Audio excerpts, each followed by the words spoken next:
Hello, good morning mga kasirit. Update lang tayo dito sa Sangkintin project, kung ano yung development. Okay, let's watch. Bali, andito na rin yung natin pang steel trusses. Dumating na siya kaninang umaga. Medyo nakuli lang kasi tayo kaya hindi natin siya nabidyoan. Ito na rin yung pang roof beam namin. Bali 16mm at saka 20mm to. Ay, 10mm I mean. So ito na rin yung update. Yan. Bali nagpuputol lang sila ng para sa stirrup at ay biga. Roof beam mga kasiret. Yan. Bali nabuhusan na lahat ng mga kulong. Yan.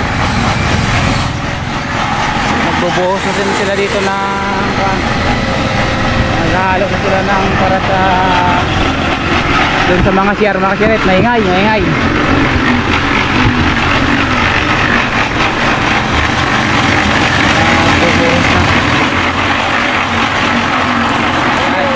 Diskalawag, diskalawag. Hello, Diskalawag Reyes.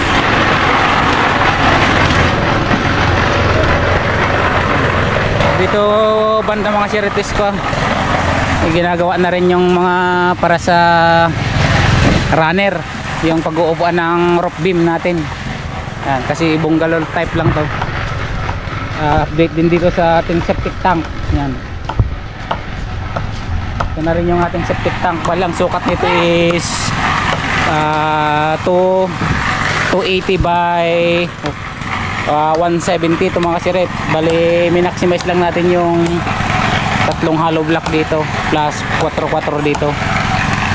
Tapos dito naman 1, 2, 3, 4, 5, 6, 7 ito din dito, tatlo. Yan, bali ito yung leaching chamber. Tapos papasok dito yung tubig. Bali nilagyan natin ng clean out yan. Papasok dito and then lalabas doon and then ready na yan doon sa public sewer. Wala tayo ditong public sewer line kaya sabi ng mga residente dito is kuha naman, nagsusubside naman yung tubig dito kasi kung mapapansin naman kasi ang lupa dito parang buhangin siya kaya susubside siya kita, kaya hindi mapupuno yan. Bali papalitadahan pa natin yan. Let's get it down. Dito naman is pinupurmahan na yung para sa wall footing kasi hanggang dito lang mga kasirit, pantay lang dun yung pa dito hollow block.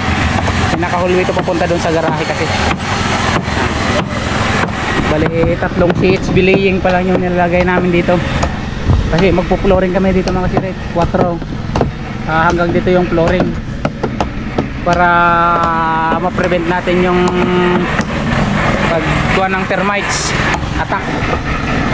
Pag na-flooringan yan sabay i-continuous namin yung CHB laying.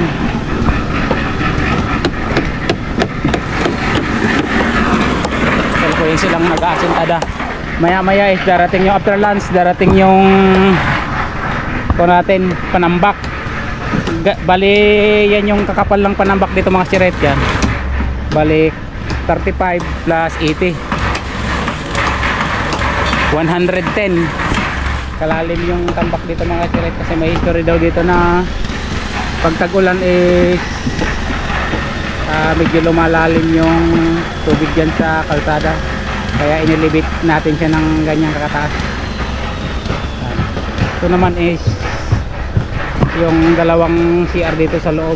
Yan, yan mga siret kalahati. Kwarto yan. Bali kwarto to mga siret, CR dalawa, tapos kwarto doon sa may kisirapin, then kwarto pa rin to, then yung pang-apat na kwarto ito banda is ito yung magiging kitchen area. Ito naman yung itong malawang na to, ito yung dining and then living area. Ito naman yung garage, one cars garage. Update. Tapos na yun, lahat yung mga column namin nakatayo. Okay, let's get it on. Let's get it on.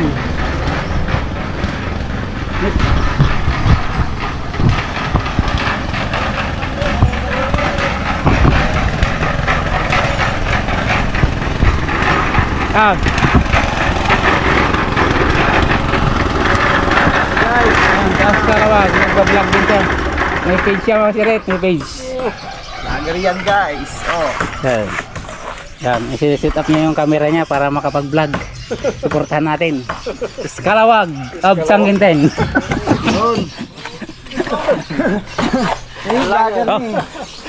Yan guys, yung pareho nating pogi nag-vlog. Formal. Yung kasama natin doon. Hi kayo. Subscribe mo din ah.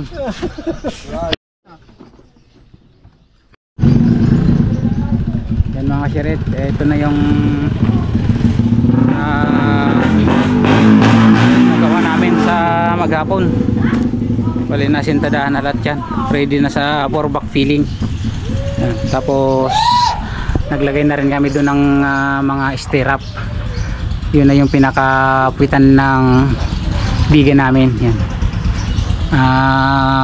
Kung mapapansin nyo, as you can see, wala siyang mga poste dito na tubo. Balihinang lang muna namin to. Yan, para may maapakan lang pag-install ng rebars. Yan.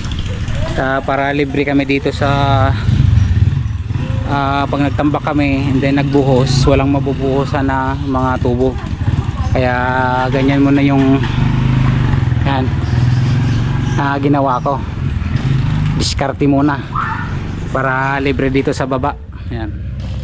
Yun muna yung development. Yung septic tank is medyo napalitadahan na rin. Yan.